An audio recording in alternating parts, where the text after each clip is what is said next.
All right, welcome students, and we're going to begin another chapter here. And this chapter, and actually really the next couple chapters that we deal with, are going to deal with answering some key questions in chemistry. We're going to be dealing with thermodynamics and kinetics, and we're going to kind of combine these two chapters because they're connected together. And basically these two chapters deal with answering three questions. So the key thing to keep in mind as we go through everything that we go through in the next couple weeks is simply that what we are trying to do, whether it's dealing with mathematical calculations, whether it's dealing with theory, everything we deal with, we're trying to answer basically three questions when we're dealing with thermodynamics and kinetics. And then we'll get into another chapter or two and we'll deal with some more questions. So understand that these entire two chapters are centered around answering three questions, and even though we're going to do a lot of little things and introduce to some different theories all the way throughout, there's three key things that we're going to be dealing with. And when we're dealing with thermodynamics, we're mainly focusing on heat or energy in chemical reactions. And earlier on this year, we were introduced to how to write a chemical equation and what goes on in types of chemical reactions and being able to identify those. Now kind of what we're going to be dealing with is just because you can write a chemical equation does not necessarily mean it will occur. And so that's kind of what we're going to be doing, is predicting whether or not a chemical reaction is able to occur, or maybe even how fast it will occur is kind of where we're going with this. So let's look at the basic questions that we're dealing with. Okay, so like I mentioned, just because a chemical reaction can be written does not mean that it will actually occur. So I can write out in a chemical equation, like we've done quite a few in the board. Doesn't mean those things will actually happen. There's a number of things that could possibly be barriers or hindrances to those reactions happening. And so the realm of thermodynamics and kinetics, and they are two separate categories, but they are linked, answer several basic questions regarding whether a reaction will occur.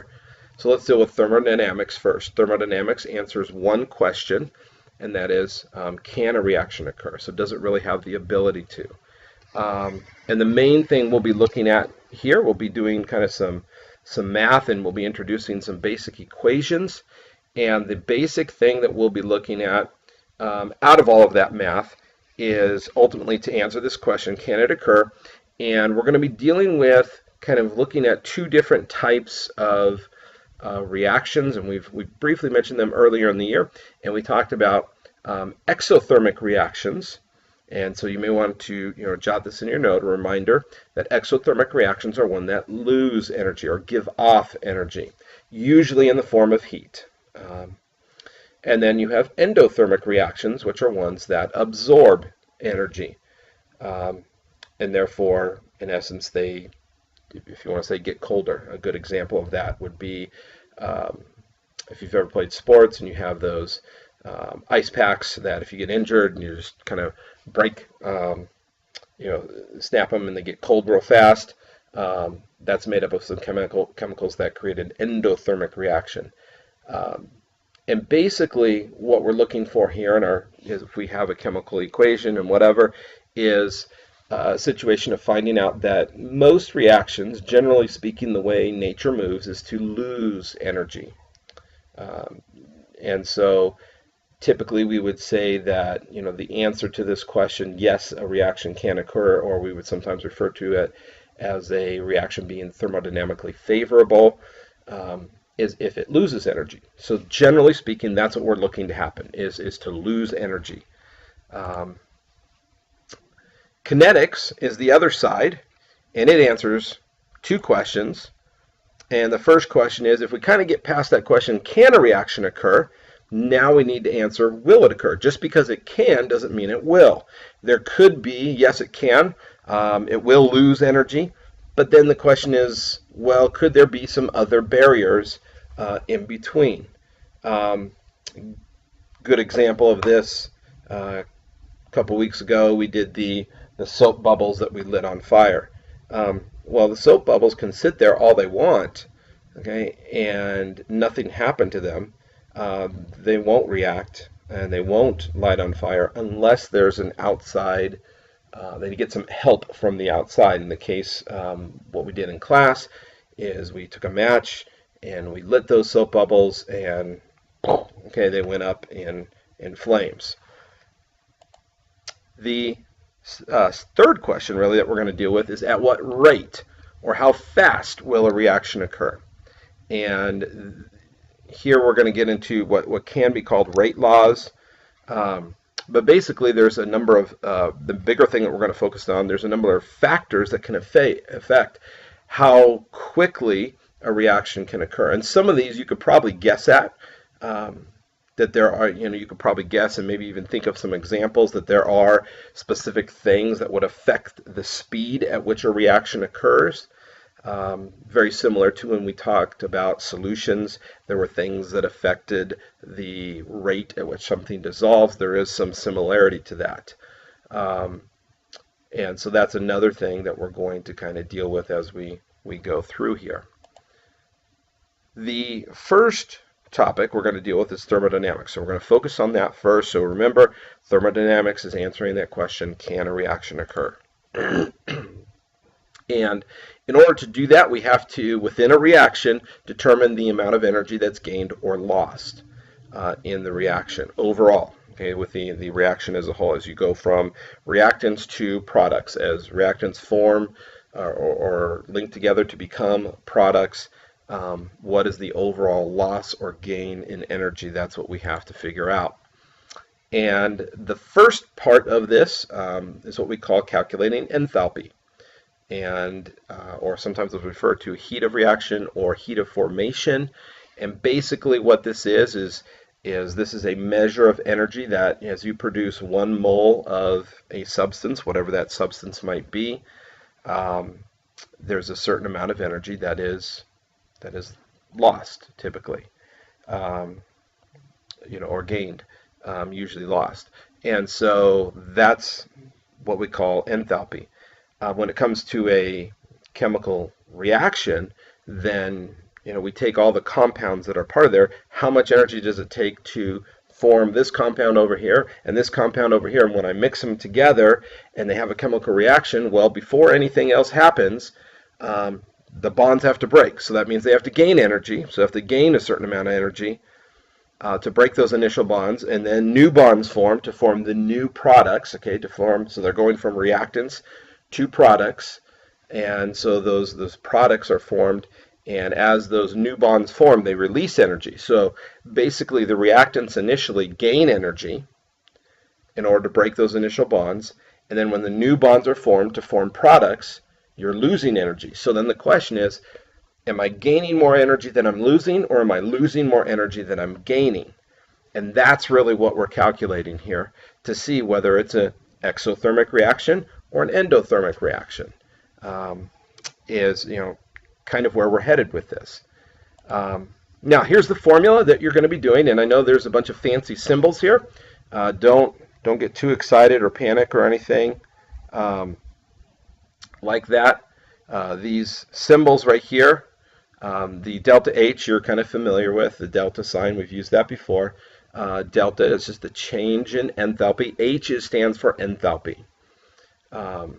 There, and so you have the change in enthalpy of the entire reaction is equal to, and then that little squiggly funny looking sign is the Greek letter sigma, which in math means sum of. Okay, so it means the sum of the change in enthalpy of the product. So you're going to take your products in the reaction, and you're going to find, well, what's my energy of my products, and I'm going to add all the energy of the products together, okay, and minus the sum of the change in enthalpy of the reactants. And where you're going to get all that information is actually, if you follow along in your book, if you looked on page 344 and 345, you have this big chart. This is not something you need to memorize, even though I suppose if I wanted to be really evil, I could make you memorize it. But you have these two charts on both of these pages, and they have a whole bunch of different compounds there. And each column, if you look, they have three different columns. We're concerned right now about the delta H column, okay, there, or the change in enthalpy column. And if you look at those, then you could look at a number of different elements there. And those are the numbers, and they're recorded in kilojoules per mole. And that's the amount of energy that would be lost or gained in order to form that substance to begin with. So basically what we're saying is you would do the opposite for the reactants there. You would have to actually break those bonds, and you would plug those numbers in depending what your chemical reaction is.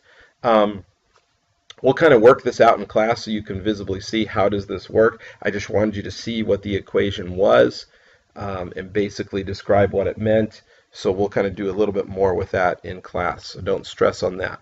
The other side to thermodynamics is entropy. And let's go ahead and define entropy. Entropy is the measure of randomness or disorder in a system. So how chaotic something is. And the natural tendency of reactions, or really the universe in general, is to gain disorder or to become more disorderly. In a sense, things left to themselves will not become more orderly, and you see this in nature all the time. Whether it's, if you think of ancient ruins or things like that that you've seen of an ancient civilization, over time, what does it do? They begin to break down, they begin to crumble. If we could take a simple example, let's say we pulled all of our great wealth in class and we went out and we bought a Ferrari and we set it outside. But being the wise people that we are, we understand that, hey, if we go around driving it and doing all that kind of stuff, and of course, you guys being teenagers, we might, get in a few fender benders, things like that, and we wouldn't want to mess up our car. So what we're going to do is, we're going to, kind of put a fence around our car and not let anybody touch it. And let's say 10 years go by, and we decide at our 10-year anniversary of celebrating passing chemistry class, we're going to come back and we're going to take this car out for a spin. Well, we come back, and what do we find? Well, we find that the tires are flat. We find that the fuel is no good anymore. The oil is probably congealed by that point in time. The engine won't start. Okay, probably the battery's dead.